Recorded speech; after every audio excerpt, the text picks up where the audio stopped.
Okay, looks like we're live. Welcome back, people. Another Sunday market outlook. Purpose of these outlooks, help you prep for the week. If you're a trader, investor, or you're just into markets or macroeconomics, this is probably going to be a very helpful stream. Help you mentally build a game plan so that during the week when there's a lot of information coming at you, you have your daily life kind of setting up in gear and you have a lot of responsibilities. Hopefully, you don't have to do as much thinking because this game planning is going to be, it's already going to have been all of your trades for the week are prepped. You already kind of know what to expect. And instead of being reactive, now you can respond instead. So there's a few big topics I guess we'll cover. So let's do markets first, and then we'll get into some of the geopolitical stuff because, World War III on the line, probably something worth talking about. But it is a Fed meeting week. This Wednesday, Jerome Powell hits the stage again for the last time of the summer to give us, because this is the Fed meeting where I think a lot of people were expecting a slight cut. We were expecting two rate cuts this year. And so this might be one of them. If this is one of them and the Federal Reserve is planning on going through with those two rate cuts that were planned, then I think we're going to see a massive market rebound. Um, if Jerome Powell holds steady and says that we don't need a rate cut because there's a lot of inflation risk coming in, then I think we see a big market crash. So we'll talk about that here in just a second. Pretty slow start to the week. But on Tuesday, we have retail sales coming out. And this is going to be very big because number one, well, like there's two kind of pieces of the retail sales thing. Number one is the imports, which is there's been a tariff on imports. And so that might cause some supply chain shocks. We're going to see if the increase in pricing has actually caused consumer demand in America to go down. Are people still buying the same amount despite the tariffs? Or have the tariffs actually impacted retail sales? And we can actually see they're expecting a huge month-over-month decline in the headline retail sales, but core retail sales, which excludes automobiles, is expected to go up. So it seems like car sales is down, but they're expecting everything else to be up. It's a pretty good summary right there. Now, Wednesday, obviously, 2 p.m., Jerome Powell hits the stage. We're going to be doing we'll do three streams as usual. We'll do one the day before, kind of a prediction stream. We'll do one the morning of, just to kind of see the market reaction, kind of dip our toes in the water. And then we'll do the live stream when Jerome Powell hits the stage at 2 p.m. or 2:30, excuse me. So we'll see you guys on Wednesday and on Tuesday for sure. Later in the week, nothing much. So that's basically it. If you guys have any questions about the weekly outlook here for the data releases, let me know. We could go through these individually, but the only one I'm really concerned with is Jerome Powell. So let's actually go to Fed Watch from CME, and let's actually look at the Fed futures markets and what they're predicting in terms of a rate cut versus no rate cuts. Let's see what we got here.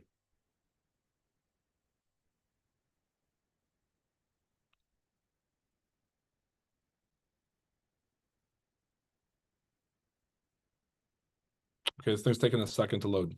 Let's give this just one sec. There we go. All right, let's look at the probabilities here and let's compare. So it looks like the expectation for this week's Fed meeting is the market is betting on about 100% chance of no cuts. Okay. So that seems to be the market consensus here.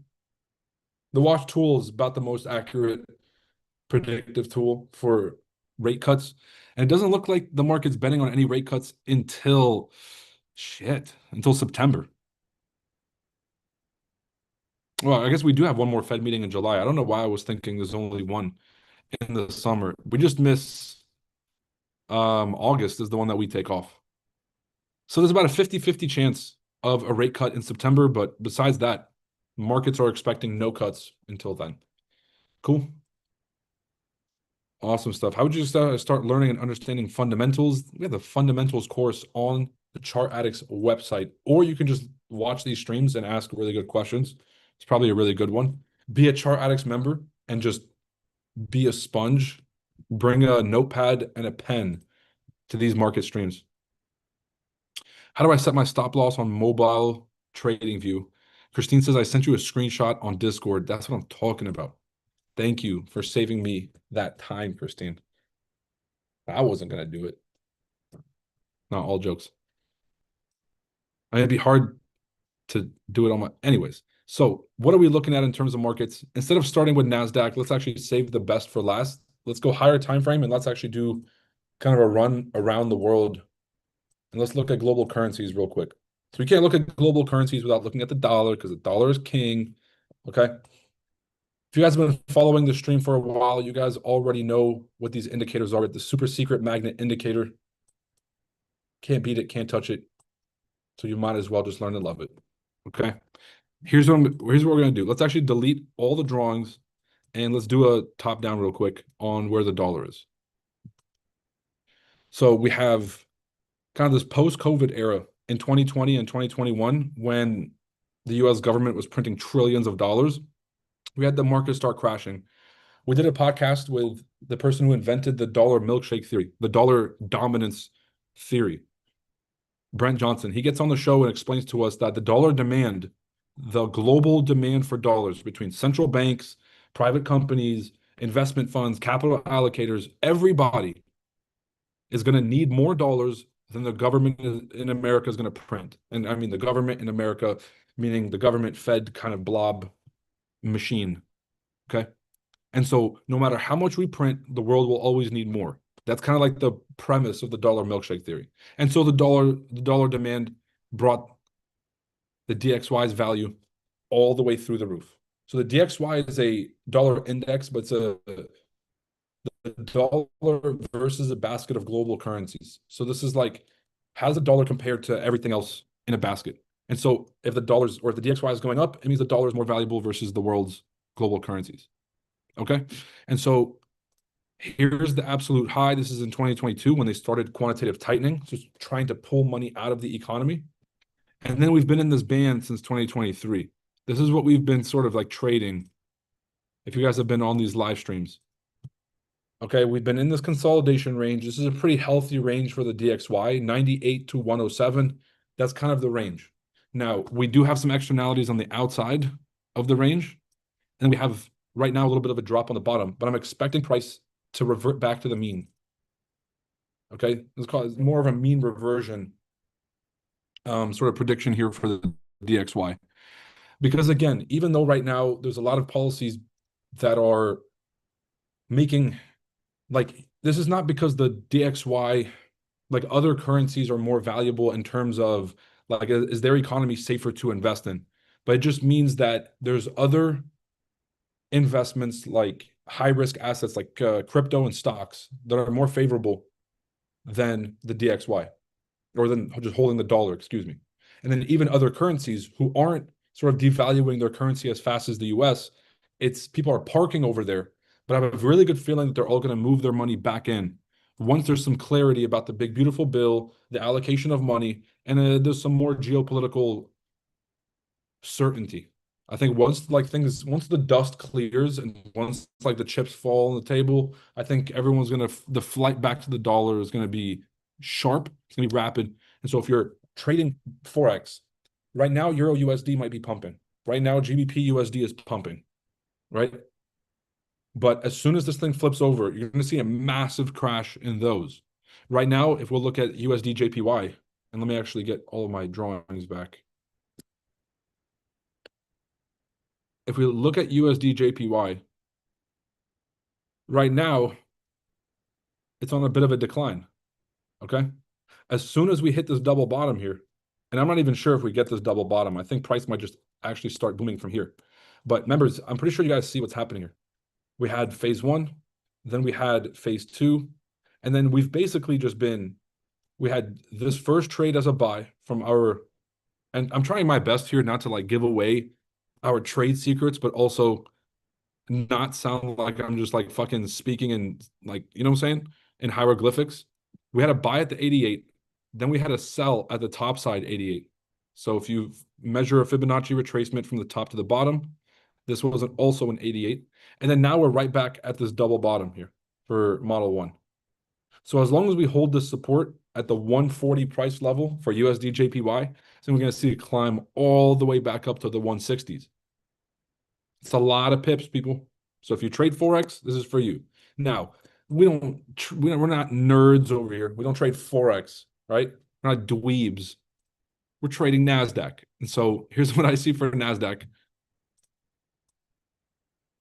And it's okay. There's nothing wrong with being a dweeb. If you guys are out there trading CHF, fucking Swiss franc versus the South African rand, have at it. You want to wait 17 days for a move that might not play out? Be my guest. Not us. I want to make my money and walk away. So if we're going to look at the NASDAQ, NASDAQ has been seeing a sharp recovery from basically Trump took office, markets crashed because of the uncertainty. The tariffs came in. This is April 2nd was Liberation Day. That's when the tariffs went into effect. Massive recovery. And so since the Liberation Day tariffs, about 2 months ago, we've seen a massive, massive recovery of the entire drop. So we're basically back at those highs. We've broken through our sell levels. I'm still convinced we're going to see a sell-off because to those watching out there who have seen all of these rejections, all right, we're starting to create a channel at our sell zone, and we still haven't seen this sharp retest back down to 19,936. So this is going to be the make or break week, whether we break this channel to the downside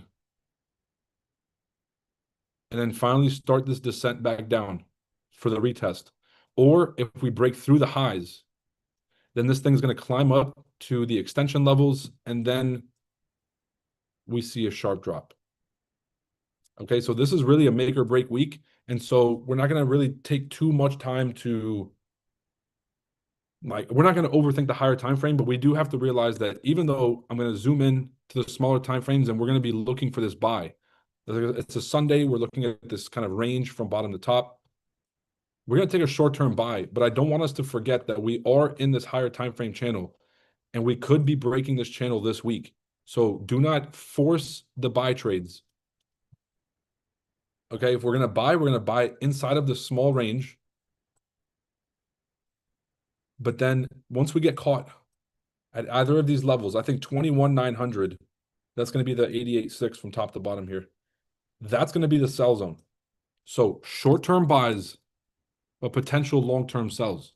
Long-term meaning like a couple of weeks, So let me know if that's pretty clear. It's short-term buys, medium-term sells.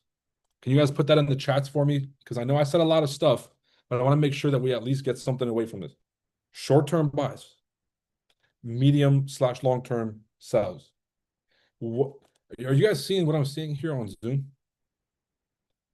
Is this a panda? Is that a dog? Guys, what is it? Is it just me? It's like an animated thing. I've seen this Black Mirror episode. What kind of shit is this?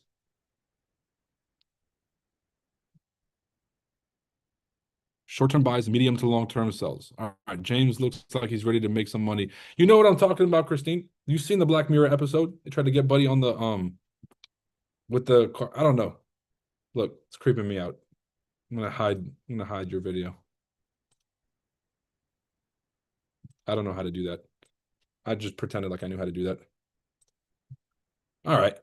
So besides that, world is on fire, kind of.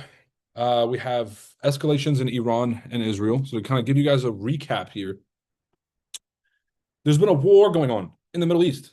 Well, it's not really a war, it's more of a genocide. I'm going to just be real here. And the big sort of conspiracy is that Iran is behind all of the proxy groups in the Middle East, and that Iran has been sort of like the main culprit in a lot of the destabilization. So top 5 officials in Iran got killed in the recent strikes that Israel sent over to hit Israel was specifically trying to hit the refinement or like the refinery for their nuclear materials in Iran, and they successfully did, according to reports. And then the top 5 officials, including like their country's top nuclear scientist, the head of their Revolutionary Guard, the head of like their defense minister, and like the ex-head of their Security Council, all got killed in these strikes. So it was a pretty severe attack on the leadership in Iran. Now there's protests that have erupted in both countries to try to stop the wars because obviously like the casualties are coming from the civilian side mostly, except for like this very targeted attack that Israel did. And so now we're kind of seeing how far this is going to go. I don't think this will escalate beyond, let's say, like a week or two, because the effects would be devastating. So I think there's going to be negotiations and diplomacy happening because there's too many countries involved they'll have to take sides. China, Russia, Iran on one side, and then you have NATO and the US, obviously, and Israel on the other side. Okay. Yo, by the way, members, I forgot option 3 here for the buys. So I know we said inverse head and shoulders or double bottom. There's also higher low here. So if the market pops up and then comes back for a double bottom at this higher low, then this double bottom entry right here would be worth doing the tester. So it'd be tester entry here. And if it does drop, then you can put a real entry. But something tells me this thing is just going to create the double bottom and then pop up. I don't know. I think that's going to be option 1. Now, option 2 will be the inverse head and shoulders, and option 3 will be that double bottom. And so that's where layering the testers and then layering the full orders comes in, because if you don't know which one, then you don't have to commit to either position fully. You can commit to the first position slight and then layer in the other trades. Cool. All right. Looks pretty clear to me. The big beautiful scam is still trying to get pushed through Congress. Don't take your eye off that ball. They're really gonna try to push it through, adding a massive amount of money to the national debt. So I guess we're fucked in that sense. I don't know. That's all we got for you guys. Happy and safe trading, peeps. We'll see you guys later this week. Tomorrow morning, live on the stream. Drop a like, hit subscribe if you haven't already, and make sure you guys drop a comment on your way out. That would be great. Peace. All right, members, anybody have questions?